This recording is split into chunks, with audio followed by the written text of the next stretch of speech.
जय श्री गणेश। श्री शिवाय नमस्तुभ्यम। शंखचूड़ को उद्देश्य देवताओं का दानवों के साथ संग्राम। सनत कुमार बोले कि उस दूत ने वहां जाकर शिव जी की सारी बात तथा उसका निश्चय विस्तार पूर्वक यथार्थ रूप से कह दिया।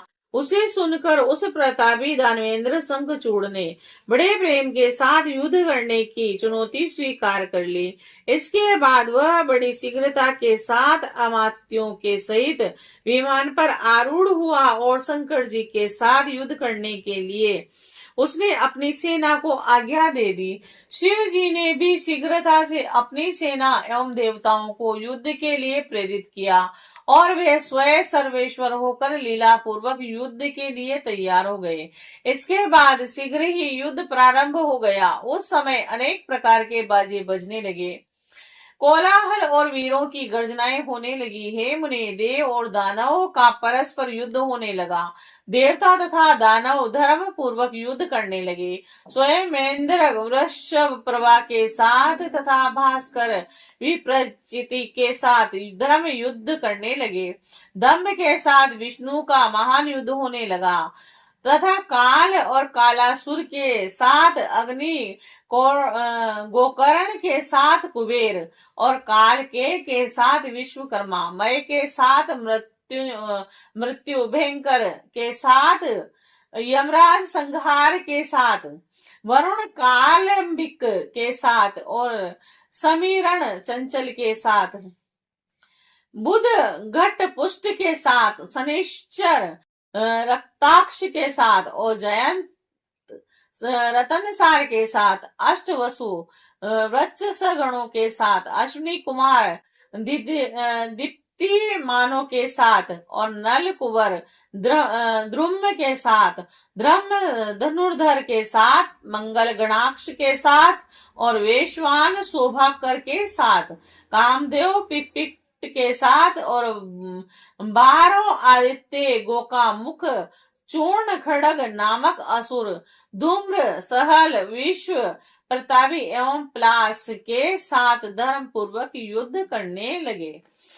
शिव की सहायता प्राप्त कर देवगण असुर के साथ युद्ध करने लगे। एकादश महायुद्ध, महारुद्र, भयंकर, महाबली, महापराक्रमी तथा वीर 11 असुरों के साथ युद्ध करने लगे। महामणि, उग्र चंड आदि के साथ और चंद्रमा राहु के साथ तथा बृहस्पति शुक्राचार्य के साथ धर्म पूर्वक युद्ध करने लगे।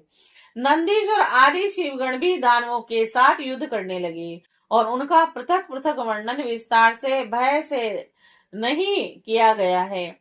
हे मुने, उस समय शिव जी काली एवं पुत्र के साथ वट के मूल में स्थित रहे और समस्त सैन्य समूह निरंतर युद्ध कर रहे थे।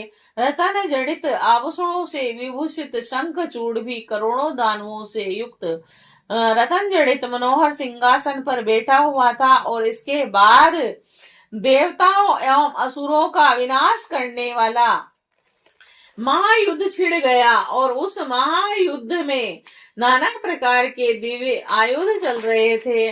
गधा, सृष्टि, रिष्टि, पट्टिस, चक्र, विशुंडी, प्रास, मृदगर और निस्त्रत्स, भाला, पृग, शक्ति, उन्मुख, परशु, बाण, तोमर, खड़ग, सहस्त्रों तोपे और विंध्यपाल अन्य अन्य सहस्त्र वीरों के हाथों में सुशोभित हो रहे थे। महान उत्साह से युक्त वीर लोग युद्ध भूमि में गरजती हुई दोनों सेनाओं के वीरों के सिरों को इन आयुधों से काटने लगे। हाथी, घोड़े, रथ, पैदल तथा अनेक प्रकार के सवार रहित सहित वाहन युद्ध में कट रहे थे और भुजा, जंगा, हाथ, कटी, दोनों कान, पेड़, ध्वज, बाण, तलवार, कवच, उत्तम आभूषण कटकर पृथ्वी पर गिरने लगे।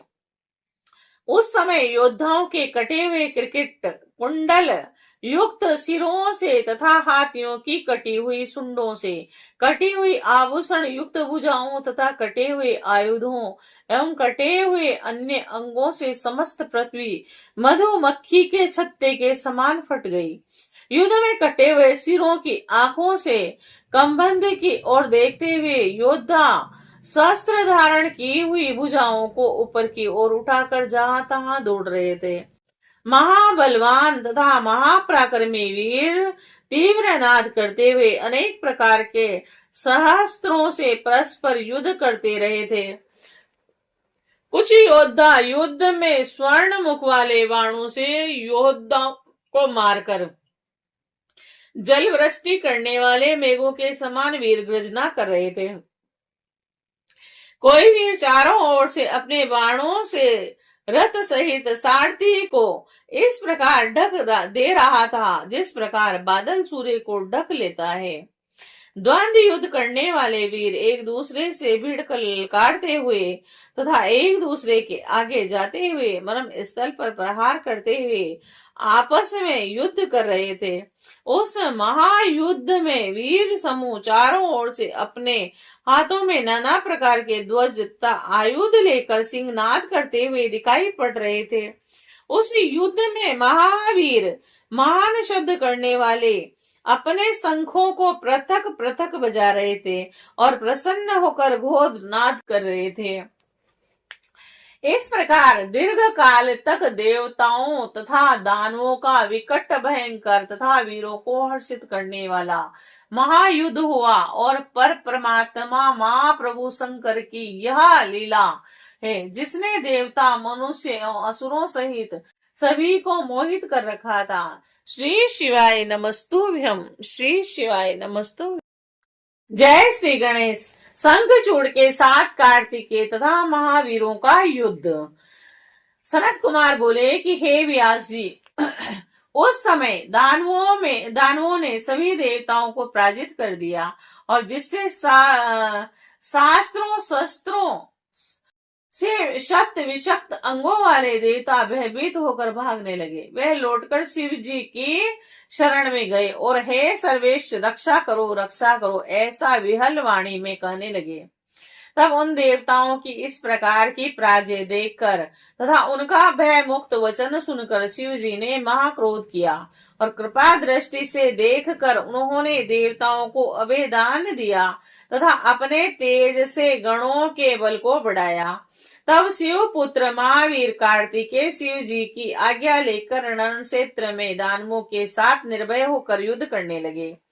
तारकासुर का वध करने वाले कार्तिकेय ने क्रोध करके वीर ध्वनि करते हुए उनकी अश्वरोहिणी सेना को युद्ध में मार डाला और कमल के समान नेत्र वाली काली सहसा दैत्यों का सिर काटकर रक्त बहाने लगी और उसका भक्षण करने लगी और वे दानवों के रुधिर का चारों ओर से पान करने लगी और देवता तथा दानवों के लिए भयंकर विविध प्रकार से युद्ध करने लगी।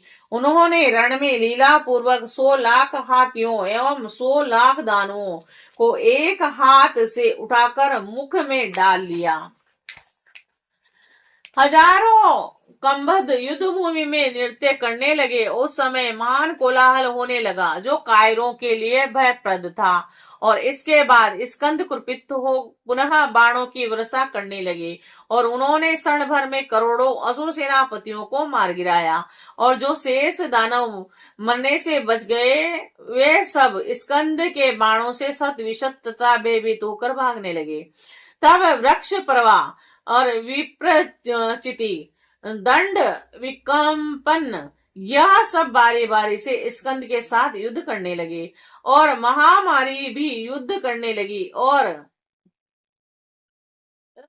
युद्ध से नहीं हटी और इधर स्कंद की शक्ति से पीड़ित हुए असुरगण शत विशत होने लगे। और हे मुने, उस समय स्कंद एवं महामारी की विजय हुई और स्वर्ग में दुर्दुम्बियां बजने लगी और फूलों की वृष्टि होने लगी।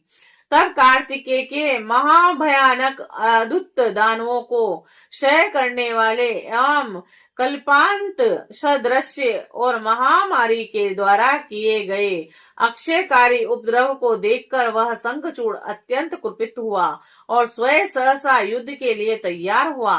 वह शंखचूड़ अनेक प्रकार के अस्त्र शस्त्रों से युक्त विविध रत्नों से जड़ित तथा सभी वीरों को अभय देने वाले विमान पर चढ़कर महावीरों के साथ रणभूमि में उपस्थित हो गया और कर्ण पर्यंत धनुष की प्रत्यंचा खींचकर बाणों की वर्षा करने लगा और उसकी यह सर्ववृष्टि भयानक थी तथा प्रतिकार के योग्य नहीं थी। उससे युद्ध स्थल में घनघोर अंधकार छा गया।